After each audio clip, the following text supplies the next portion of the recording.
Injil Lukas pasal 11 ayat 1-13. Hal berdoa. Pada suatu kali Yesus sedang berdoa di salah satu tempat. Ketika ia berhenti berdoa, berkatalah seorang dari murid-muridnya kepadanya, "Tuhan, ajarlah kami berdoa sama seperti yang diajarkan Yohanes kepada murid-muridnya." Jawab Yesus kepada mereka, "Apabila kamu berdoa, katakanlah, Bapa, dikuduskanlah namamu, datanglah kerajaanmu, berikanlah kami setiap hari makanan kami yang secukupnya, dan ampunilah kami akan dosa kami, sebab kami pun mengampuni setiap orang yang bersalah kepada kami. Dan janganlah membawa kami ke dalam pencobaan." Lalu katanya kepada mereka, "Jika seorang di antara kamu pergi tengah malam, pergi ke rumah seorang sahabatnya dan berkata kepadanya, 'Saudara, pinjamkanlah kepadaku 3 roti, sebab seorang sahabatku yang sedang berada dalam perjalanan singgah ke rumahku, dan aku tidak mempunyai apa-apa untuk dihidangkan kepadanya.' Masakan ia yang di dalam rumah itu akan menjawab, 'Jangan mengganggu aku, pintu sudah tertutup dan aku serta anak-anakku sudah tidur. Aku tidak dapat bangun dan memberikannya kepada saudara.' Aku berkata kepadamu, sekalipun ia tidak mau bangun dan memberikannya kepadanya karena orang itu adalah sahabatnya, namun karena sikapnya yang tidak malu itu, ia akan bangun juga dan memberikan kepadanya apa yang diperlukannya. Oleh karena itu, aku berkata kepadamu, mintalah, maka akan diberikan kepadamu. Carilah, maka kamu akan mendapat. Ketoklah, maka pintu akan dibukakan bagimu. Karena setiap orang yang meminta, menerima, dan setiap orang yang mencari, mendapat, dan setiap orang yang mengetok, baginya pintu dibukakan. Bapa manakah di antara kamu, jika anaknya minta ikan daripadanya, akan memberikan ular kepada anaknya itu ganti ikan? Atau jika ia minta telur, akan memberikan kepadanya kalajengking? Jadi, jika kamu yang jahat tahu memberi pemberian yang baik kepada anak-anakmu, apalagi Bapamu yang di sorga, ia akan memberikan Roh Kudus kepada mereka yang meminta kepadanya."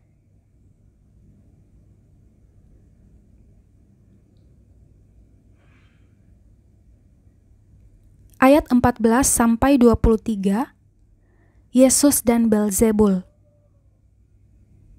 Pada suatu kali Yesus mengusir dari seorang suatu setan yang membisukan.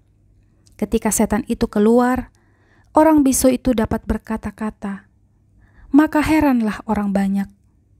Tetapi ada di antara mereka yang berkata, "Ia mengusir setan dengan kuasa Beelzebul, penghulu setan."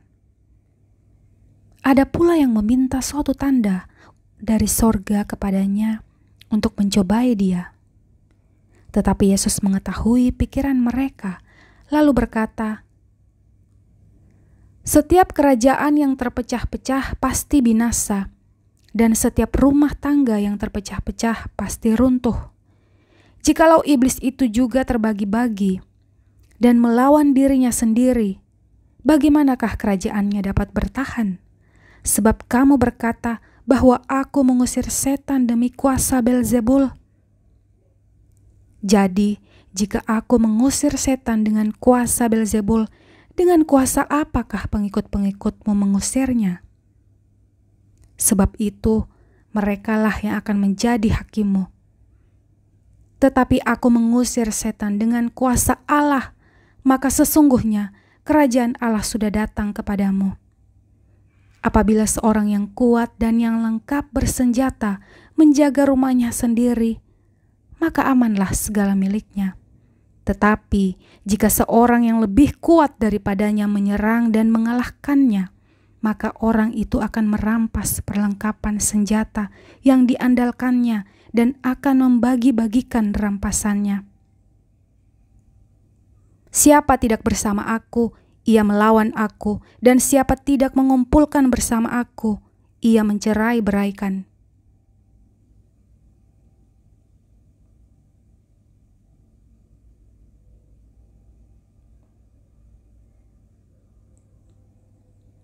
Ayat 24 sampai 26. Kembalinya roh jahat. Apabila roh jahat keluar dari manusia, ia pun mengembara ke tempat-tempat yang tandus mencari perhentian, dan karena ia tidak mendapatnya, ia berkata, "Aku akan kembali ke rumah yang telah kutinggalkan itu." Maka pergilah ia dan mendapati rumah itu bersih tersapu dan rapi teratur.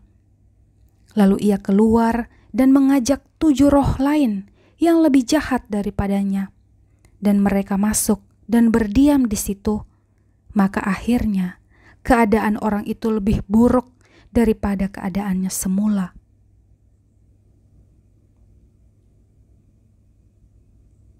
Ayat 27 sampai 28. Siapa yang berbahagia? Ketika Yesus masih berbicara, berserulah seorang perempuan dari antara orang banyak dan berkata kepadanya, "Berbahagialah ibu yang telah mengandung engkau dan susu yang telah menyusui engkau." Tetapi ia berkata, "Yang berbahagia ialah mereka yang mendengarkan firman Allah dan yang memeliharanya."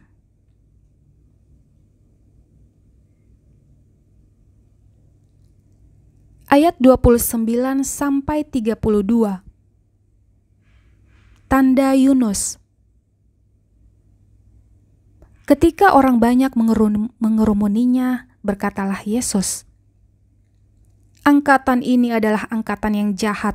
Mereka menghendaki suatu tanda, tetapi kepada mereka tidak akan diberikan tanda selain tanda Nabi Yunus.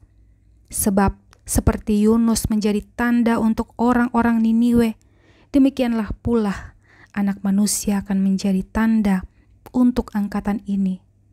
Pada waktu penghakiman, Ratu dari Selatan itu akan bangkit bersama orang dari angkatan ini, dan ia akan menghukum mereka, sebab Ratu ini datang dari ujung bumi untuk mendengarkan hikmat Salomo, dan sesungguhnya yang ada di sini lebih daripada Salomo."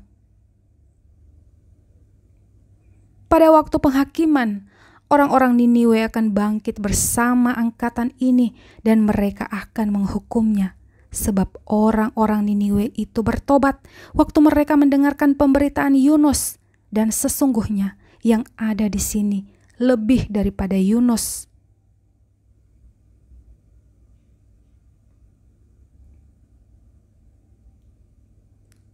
Ayat 33 sampai 36. Pelita tubuh.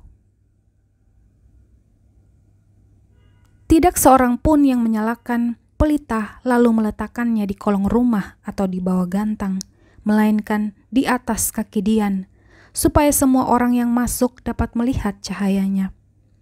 Matamu adalah pelita tubuhmu. Jika matamu baik, teranglah seluruh tubuhmu. Tetapi jika matamu jahat, gelaplah seluruh tubuhmu. Karena itu perhatikanlah, supaya terang yang ada padamu jangan menjadi kegelapan.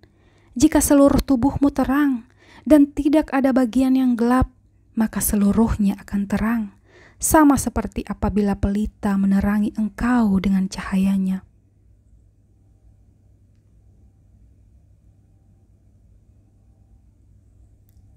Ayat 37 sampai 54. Yesus mengecam orang-orang Farisi dan ahli-ahli Taurat. Ketika Yesus selesai mengajar, seorang Farisi mengundang dia untuk makan di rumahnya. Maka masuklah ia ke rumahnya itu, lalu duduk makan. Orang Farisi itu melihat hal itu dan ia heran, karena Yesus tidak mencuci tangannya sebelum ia makan. Tetapi Tuhan berkata kepadanya, "Kamu orang-orang Farisi, kamu membersihkan bagian luar dari cawan dan pinggan, tetapi bagian dalammu penuh rampasan dan kejahatan. Hai orang-orang bodoh, bukankah Dia yang menjadikan bagian luar? Dia juga yang menjadikan bagian dalam. Akan tetapi, berikanlah isinya sebagai sedekah, dan sesungguhnya semuanya akan menjadi bersih bagimu. Tetapi celakalah kamu, hai orang-orang Farisi, sebab kamu membayar persepuluhan dari selasih, ingguh, dan segala jenis sayuran, tetapi kamu mengabaikan keadilan dan kasih Allah. Yang satu harus dilakukan, dan yang lain jangan diabaikan. Celakalah kamu, hai orang-orang Farisi, sebab kamu suka duduk di tempat terdepan di rumah ibadat dan suka menerima penghormatan di pasar. Celakalah kamu, sebab kamu sama seperti kubur yang tidak memakai tanda. Orang-orang yang berjalan di atasnya tidak mengetahuinya. Seorang dari antara ahli-ahli Taurat itu menjawab dan berkata kepadanya, "Guru, dengan berkata demikian, engkau menghina kami juga." Tetapi ia menjawab, "Celakalah kamu juga, hai ahli-ahli Taurat, sebab kamu meletakkan beban-beban yang tak terpikul pada orang, tetapi kamu sendiri tidak menyentuh beban itu dengan satu jari pun. Celakalah kamu, sebab kamu membangun makam nabi-nabi, tetapi nenek moyangmu telah membunuh mereka. Dengan demikian kamu mengaku bahwa kamu membenarkan perbuatan-perbuatan nenek moyangmu, sebab mereka telah membunuh nabi-nabi itu dan kamu membangun makamnya. Sebab itu hikmat Allah berkata, Aku akan mengutus kepada mereka nabi-nabi dan rasul-rasul, dan separuh dari antara nabi-nabi dan rasul-rasul itu akan mereka bunuh dan mereka aniaya, supaya dari angkatan ini dituntut darah semua nabi yang telah tertumpah sejak dunia dijadikan, mulai dari darah Habel sampai kepada darah Zakaria yang telah dibunuh di antara mezbah dan rumah Allah. Bahkan aku berkata kepadamu, semuanya itu akan dituntut dari angkatan ini. Celakalah kamu, hai ahli-ahli Taurat, sebab kamu telah mengambil kunci pengetahuan. Kamu sendiri tidak masuk ke dalam, dan orang yang berusaha untuk masuk ke dalam kamu halang-halangi. Dan setelah Yesus berangkat dari tempat itu, ahli-ahli Taurat dan orang-orang Farisi terus-menerus mengintai dan membanjirinya dengan rupa-rupa soal. Untuk itu, mereka berusaha memancingnya, supaya mereka dapat menangkapnya berdasarkan sesuatu yang diucapkannya.